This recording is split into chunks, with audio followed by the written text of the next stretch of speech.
문창극 총리 후보자의 사퇴 이후 청와대가 후임 총리 인선 작업에 본격적으로 착수했습니다. 네, 후임 총리로 어떤 인물이 적합할지 한국정치아카데미 김만흠 원장, 홍익대 정kun기 교수와 함께 얘기 나눠보도록 하겠습니다. 어서 오십시오. 네, 안녕하세요. 예, 참 사퇴 발표를 들으셨는데 자진 사퇴 어떻게 보셨는지 먼저 그것부터 정리해 주실까요? 예, 우선 두 번째 총리 후보자가 또 낙마를 하는 그 모습, 그 지켜보는 정치평론가 이전에 국민의 한 사람으로서 참 안타깝죠. 예. 세 번째는 이런 일이 없어서 안 되겠죠. 예. 안타깝다고 간단하게 말씀하셨어요. 네, 안타깝기도 하고 또 본인으로서도 괜히 가만히 있으면 별일 없었을 걸 이렇게 후보로 지명돼가지고 여러 가지 곤욕을 치르고 사퇴하는 건 조금 안 된 일이었습니다.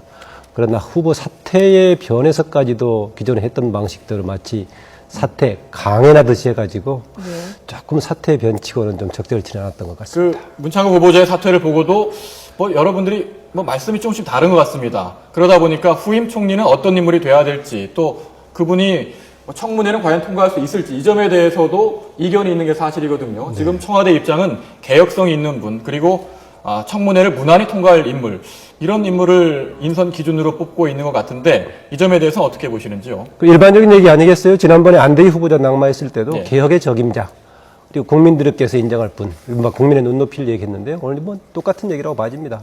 그 중에서 이제 최근 여론에 따라서 낙마했던 케이스가 있기 때문에 직접적으로 여론도 언급하고 청문회 통과 가능성 같이 좀 구체화시킨 얘기 같은데요. 다만 이제 개혁성이라고 얘기했을 때 무엇을 뜻하는가 좀 명확치가 않죠. 개혁도 여러 가지 기준이 있지 않겠습니까? 부조리 청산도 있을 수 있겠고, 경제 민주화가 있을 수 있겠고, 아니면 뭔가 우리 사회를 통합적으로 이끌어갈 이런 것도 있을 수 있겠는데, 그동안에 했던 박근혜 대통령 스타일로 보자면은, 뭔가 공직기강을 잡는 쪽, 이런 쪽 같은데, 그게 중요한 과제이긴 합니다. 중요한 과제이긴 한데, 공직기강 잡는 쪽은 검찰청도 있고, 감사원도 있고, 또 각 부처의 장관들이 할 역할도 되고 하니까 저는 가급적이면은 총리의 가장 일차적인 기준은 뭔가 국민을 통합적으로 이끌어갈 수 있는 박근혜 대통령의 철학에 맞는 것이 일차적인 조건이 되겠지만 적어도 한 10% 정도는 야당과도 공감할 수 있는 이런 분이면 좋겠다는 생각을 하고 있습니다. 국민 통합을 꼽으셨습니다. 어떻게 보십니까? 우선 청와대 얘기로는 개혁성을 갑자기 들고 나왔는데 이게 청와대에 대통령의 의중이 실린 얘기인지 아니면 김기춘 실장의 의중인지 분위기인지 개혁성을 얘기를 했는데 그 개혁성 이전에 지금 문제가 청문회 통과 말씀하셨는데 청문회 통과 이전에 청문회를 가기까지의 또 과정을 통과 못한 사람들이 있습니다. 이런 그 이중적인 과정을 통과를 하고 개혁성 있는 인물을 찾아야 되는데 갑자기 개혁성을 민경욱 대변인이 한 얘기는 본인의 어떤 분위기를 종합한 얘기인지 아니면 정말 대통령 의중이 실린 건지 한번 봐야 될 것 같아요. 지난번에 대통령께서도 개혁의 적임자라는 표현을 썼어요. 다만 이제 그 개혁이 무엇을 뜻하는지 대통령 했던 바들은 되게 공직기강을 잘 잡을 수 있는 사람, 지난번 안대희 후보자 같은 그런 케이스를 얘기하는데 지금 그런 분이 우선순위의 첫 번째인가 이것은 제가 잘 모르겠습니다. 사실 안대희 또 문창극 총리 후보자 잇따라 이렇게 낙마를 하면서 국론도 많이 분열이 됐습니다. 그렇기 때문에 이제 좀 원로들이 나선 것 같아요. 조언들을 좀 밝혀주셨는데 그 그래픽으로 좀 준비를 해봤거든요. 이만섭 전 국회의장의 조언 한번 보겠습니다. 이 정치인 출신 중에서 찾는 것이 나을 듯 친박이라고 멀리할 것이 아니라 능력과 국가관을 봐야 한다 이렇게 밝혔고요. 또 김병준 국민대 교수는 노무현 대통령 시절에 청와대 정책실장을 지냈었죠. 차기 총리는 후보자 흠결 드러내는 자리가 되어서는 안 되고 국정 전반을 충분히 고민하는 자리가 되어야 한다 이렇게 조언을 했습니다. 이 조언 어떻게 보셨어요? 얘기하신 대로 지금 이번에 두 번 연거푸 낙마한 이후로 정치인들 많이 거론됐죠. 사실은 문창극 후보자 내정되기 전에도 우선순위 중에서 정치인들이 많이 떠올랐죠. 정치인들이 가지고 있는 아마 특징들이 있을 겁니다. 무엇보다도 갑자기 깜짝 인사를 하기보다는 국민들에게 어느 정도 알려진 정치인 하는 게 낫겠고 또 정치인은 그야말로 그동안의 갈등 과정 속에 있었고 해서 갈등의 조정 능력도 비교적 있다. 여당에서 나온 정치인이라고 하더라도 야당과의 최소한은 소통할 수 있는 능력이 있다는 거고요. 정치인 출신 유권자들에게 심판을 받았지만은 막상 또 청문회 거치면 문제가 들여다 소지가 있기는 합니다만은 그래도 깜짝 인사보다는 상당히 그래도 국민 일반에게 노출되어 있던 분이어서 그런 부분도 좀 장점이 있기도 합니다. 김병준 전 실장의 조언 같은 경우에는 흠집 내기식 검증을 좀 하지 말아달라 이런 것 같기도 해요. 본인이 당했거든요. 본인이 그 2006년도에 그 그렇죠. 교육부총리 후보자로 그 가는 과정에서 논문 표절, 중복 게재 등으로 이제 낙마를 하는 경우가 있는데 저는 뭐 김병준 교수의 의견에 뭐 조금 동감을 하면서도 그래도 국무총리는 정말 그 인품이 훌륭하고 도덕적으로 흠이 없는 이런 분이 돼야 온 국민이 그 총리에 대해서 따라갈 수 있는 이런 그 사회적인 분위기 형성이 된다고 보고 아무리 우리가 청문회가 어렵더라도 예. 총리는 뭐 전과자가 된다고 저 개인적인 소신인데요. 전과자가 된다 그런 일은 없었으면 좋았을 것 같고 그 이만섭 원로께서 하신 말씀을 들어보면 예. 친박의 정치인 이런 그 방향을 좀 모색하고 계신 것 같은데 예. 강창희 지금 그 전 의장 이 카드가 또 많이 부상이 되는 것 같고 또 심지어는 원내대표에 당선된 지 얼마 안 된 이완구 그 원내대표 예. 예. 전 그 여러 가지 그 좋은 그 모습을 보여가지고 원내대표에 당선된 지 얼마 안 됐는데 이완구 원내대표 차출론까지 나오는 걸 보면은 상당히 지금 이 충청권 쪽에서의 정치인이 많이 부상되고 있는 게 아닌가 이런 생각이 좀 예. 드네요. 정치인 후보군이 떠오르고 있는데 이 정치인이 장점도 있고 단점도 있는 게 아니겠습니까? 여러 가지 저희들 그래픽을 준비됐습니까? 정치인 총리 과연 어떤 점이 장점이 있을까요? 예. 일단은 정치인 뭐, 총리는 네. 아무래도 뛰어난 정무 감각이 있고 그렇기 때문에 이 여야 의원들도 다 알고 이런 사이 아니겠습니까? 그러다 네. 보면 청문회 통과 가능성이 어느 정도 높지 않을까, 비정치인보다 높지 않을까 이런 장점이 있는 반면에 아무래도 정치인 출신이다 보니까 자기 정치를 할 수 있다. 이러다 보면은 자기 목소리를 내서 대통령과 부딪힐 가능성도 있다. 역대 전임 총리 가운데 정치인 총리형에 가까운 인물은 누가 있다고 보시는지요?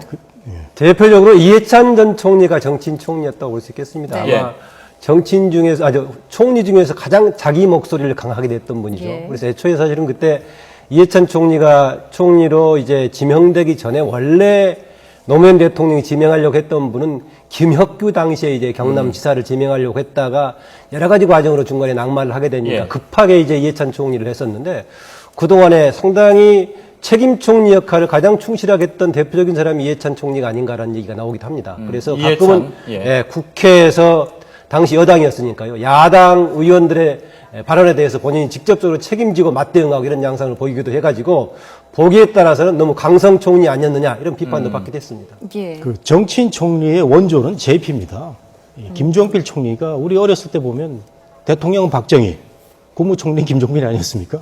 예. 30시대 때 이제 JP가 총리를 한번 지냈었고 예. 국민의 정부 때 DJP 연합으로 총리를 또 했었죠. 그래서 전형적인 정말 정치인 총리의 실세 그 총리였는데 말씀하신 그대로 우리 그 분석하신 그대로 자기 목소리를 낼 수 있는 그 이런 그 점이 있기 때문에 JP가 이제 자기 목소리를 너무 내다가 DJP가 깨진 이런 그 사례가 있거든요. 예. 그래서 정치인 출신 총리가 이런 점에서 바람직하기도 하면서 대통령이 또 이런 점이 조심스러워 보이는 이런 점에서 고민을 하고 있겠죠. 네. 지금 정치인 총리 특히 자기 목소리 지금 말씀하셨는데 예. 그 관점에서 보자면은 박근혜 대통령의 리더십 스타일하고 정 안 맞는 쪽이었어요. 박근혜 대통령이 지금 사람 쓰는 게 친박도 모든 넓은 의미의 친박도 아니고 아주 자기의 상명하복 질서에 잘 따를 수 있는 사람 그렇게 쓰는 것 같습니다. 예컨대 지금 계속 야권에서의 그냥 사퇴하라고 이렇게 요구하는 김기춘 실장을 계속 쓰는 이유도 예. 나이가 훨씬 많은 분이지만은 계속 박근혜 대통령 뒤에서 예. 그림자처럼 보호자는 역량을 충분히 하고 있기 때문에 본인의 범위를 벗어나지 않는 그런 틀에서 예. 하니까 정치인 총리로서의 뭔가 자율성을 가지고 책임성을 가지고 할 수 있는 사람을 박근혜 대통령이 과연 할까? 그동안 했던 것하고는 정반대 성향인데 그런 예. 생각이 있습니다. 네.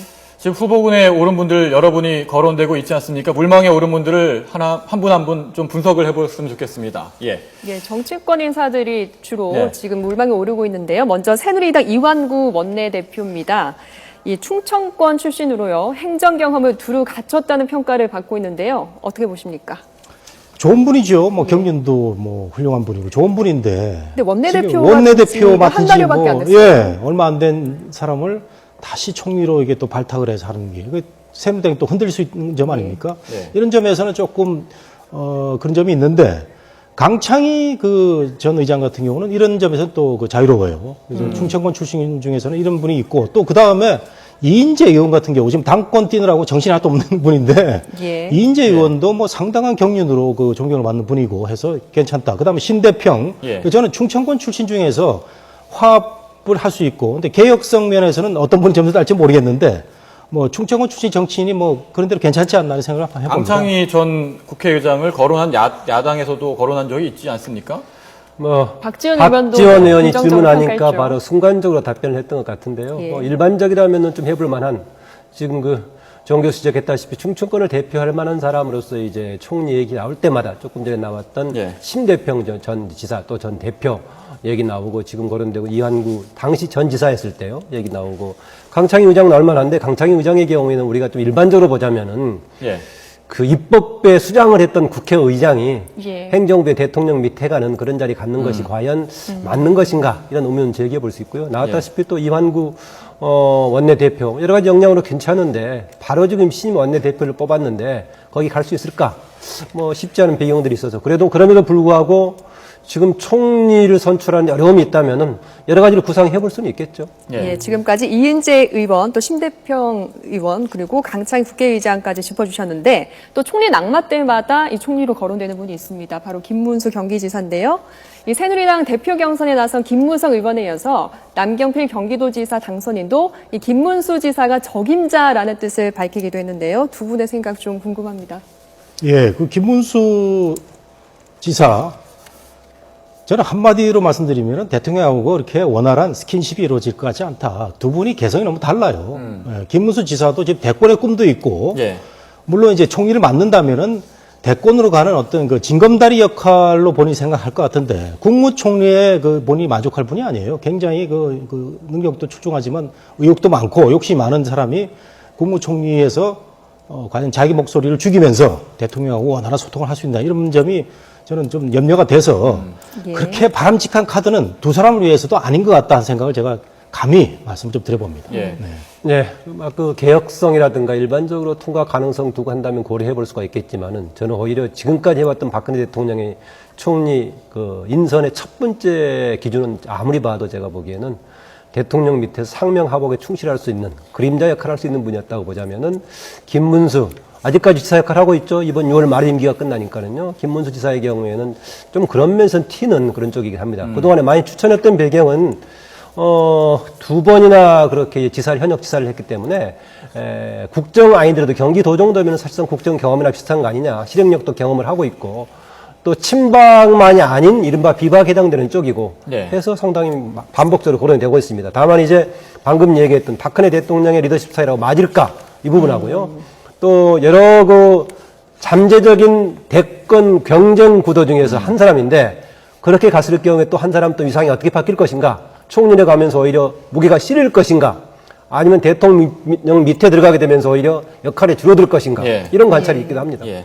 또 여러 번 거론된 분이 있지 않습니까? 경제 민주화의 아이콘으로 불리는 김종인 전 새누리당 국민행복추진위원장. 이분도 그동안 꾸준하게 거론이 돼 왔거든요. 이분이 만약에 총리가 된다면은 뭐 개혁성과 연륜에서 좋은 평가를 받을 수 있습니다만은 박 대통령과 뭐 코드 불일치를 보여서 조금 뭐 마찰을 빚을 가능성도 있지 않겠느냐라는 뭐 의견도 있는 것 같습니다. 어떻게 보시는지요? 근데 이제 과거에 두 사람이 뭐 불화를 보였다면은 지금 국가적으로 여러 가지 위기 상황이니까 이제 총리가 돼서 화합을 하면 되는데 저는 김종인 국민행복추진위원장 이분의 그 옛날 경력을 보면 흠이 하나 있어요. 이 흠이 뭐냐면 그 뇌물수수 받아서 이제 그 사법 처리 받았는데 예. 우리가 그 일국의 재상이 어떤 그 전과가 있는 분이 된다 할 때 과연 이게 어떻게 해석을 해야 될까? 특히 미래 세대들이 보는 사람들이 국가 지도자에 대한 어떤 그 도덕성을 강력히 요구하는 거 아니겠습니까? 그런 점에서는 이 경제민주화라는 개혁성 이 부분에서 아주 높은 점수를 받을 수가 있는데 혹시 모르겠습니다. 오늘 청와대에서 개혁성을 들고 나온 이유는 김종인 위원장을 염두에 두고 갑자기 개혁성을 강조한 건 아닌가 싶은데 그래도 저는 영의정 우리나라의 그 총리가 될 사람은 도덕적으로 흠결이 없어. 도덕적은 물론이고요. 그 사법적으로도 문제없는 그런 그 전과가 없는 이런 분이 되죠. 저는 그렇게 생각합니다. 영의정 정도는 아니어도 그럼 장관 정도는 괜찮는 모르겠는데요.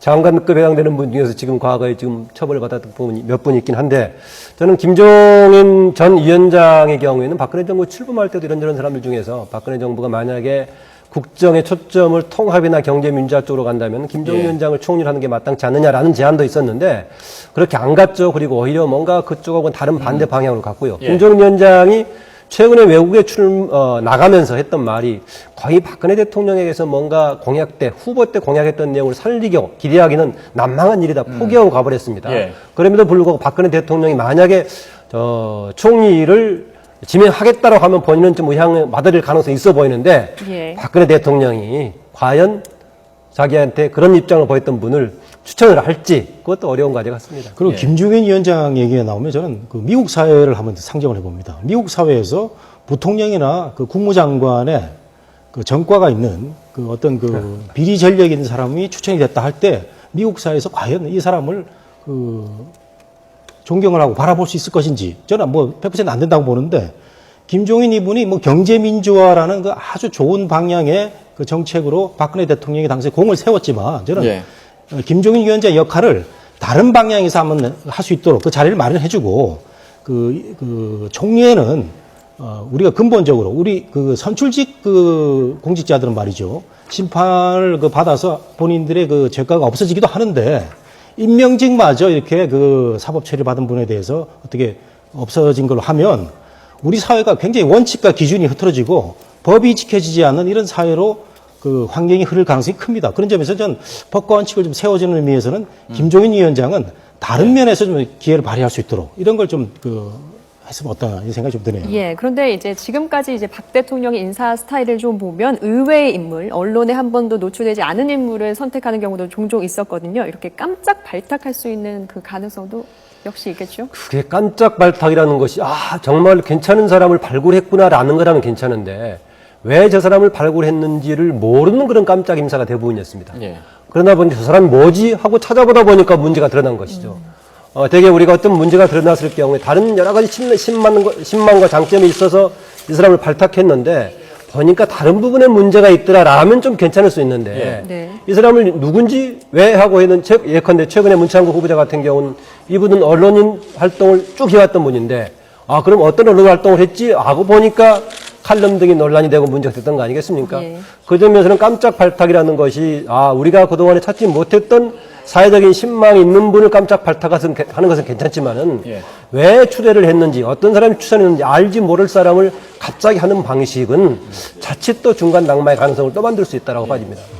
저희들이 지금 시간이 많지 않아서 마지막 질문을 드리겠습니다. 지금 뭐 깜짝 발탁할지 정치인 출신을 발탁할지는 모릅니다만은 두 분이 만약에 대통령이시라면 총리를 누구를 과연 지명할 수 있을까? 한 분씩 있다면 혹시 있으시다면은 한 분씩 말씀해 줄 수 있을까요?